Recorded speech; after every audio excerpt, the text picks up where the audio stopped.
ప్రతి పేదవాడు సంతోషంగా ఉండాలి, ప్రగతి ఫలాలు అందరూ సమానంగా అనుభవించాలి అన్న లక్ష్యంతో ముఖ్యమంత్రి వైఎస్ జగన్మోహన్ రెడ్డి పాలన సాగుతోంది. అదే బాటలో పెదకూరపాడు నియోజకవర్గంలో ఎమ్మెల్యే నంబూరు శంకరరావు ప్రజా బాటలో నడుస్తున్నారు. ప్రతి గ్రామాన్ని ప్రగతికి సోపానాలుగా మారుస్తున్నారు. ప్రతి ఇంటిని నవరత్నాలతో నింపుతున్నారు. శంకరరావు కృషితో నియోజకవర్గంలోని ప్రతి గ్రామం వెలుగులు విరజిమ్ముతోంది, మరింత స్ఫూర్తిని నింపుతోంది. అలాంటి ఓ గ్రామమే పెదకూరపాడు మండలం కాశీపాడు గ్రామం.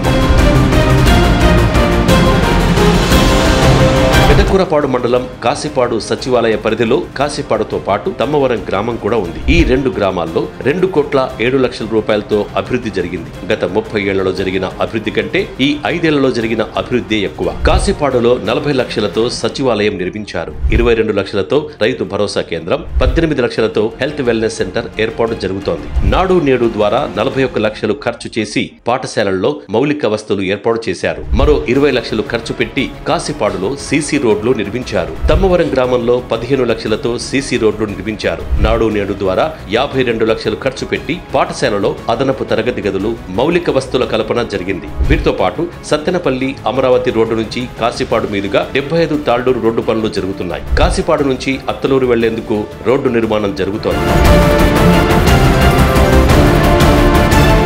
కాశీపాడు సచివాలయ పరిధిలో 5 ఏళ్లలో 26,68 లక్షలతో వివిధ సంక్షేమ పథకాలను ముఖ్యమంత్రి వైఎస్ జగన్ ప్రభుత్వం అందించింది. అర్హులందరికీ సంక్షేమ పథకాలు అందించడం కోసం ఎమ్మెల్యే నంబూరు శంకరరావు చేసిన కృషి మరువలేంది. జగనన్న అమ్మఒడి ద్వారా 446 మంది తల్లుల ఖాతాల్లో 2,08,00,000 జమయ్యాయి. జగనన్న విద్యా దీవెన, వసతి దీవెన ద్వారా 1,05,00,000 లబ్ధి జరిగింది. వైఎస్ఆర్ రైతు భరోసా ద్వారా 3,52,00,000 లబ్ధి చేకూరింది. క్రాప్ ఇన్సూరెన్స్ ద్వారా 54 లక్షల సాయం అందింది. వైఎస్ఆర్ పెన్షన్ కానుక ద్వారా 717 మందికి 5 ఏళ్లలో 7,17,00,000 అందించారు.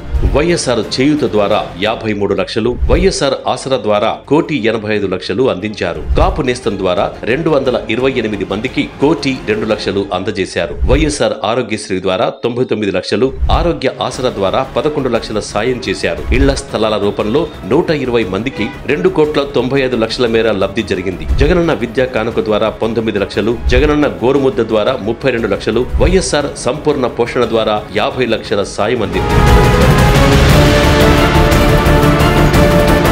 శంకరరావు గారు ఎమ్మెల్యేగా వచ్చిన తరువాత జగనన్న ఆశయాలు, శంకరరావు గారి ఆచరణతో పల్లెలు ప్రగతి బాట పట్టాయి. మళ్లీ పల్లెలకు జీవకళ వచ్చింది. పేదల పెన్నిధిగా వారికి అండగా నిలబడుతున్న నంబూరు శంకరరావు గారు మరోసారి ఆశీర్వదించాలంటూ ప్రజాక్షేత్రంలోకి వస్తున్నారు. చేసిన మంచిని చూసి ప్రజలు అండగా నిలబడితే భవిష్యత్తు మరింత బాగుంటుంది.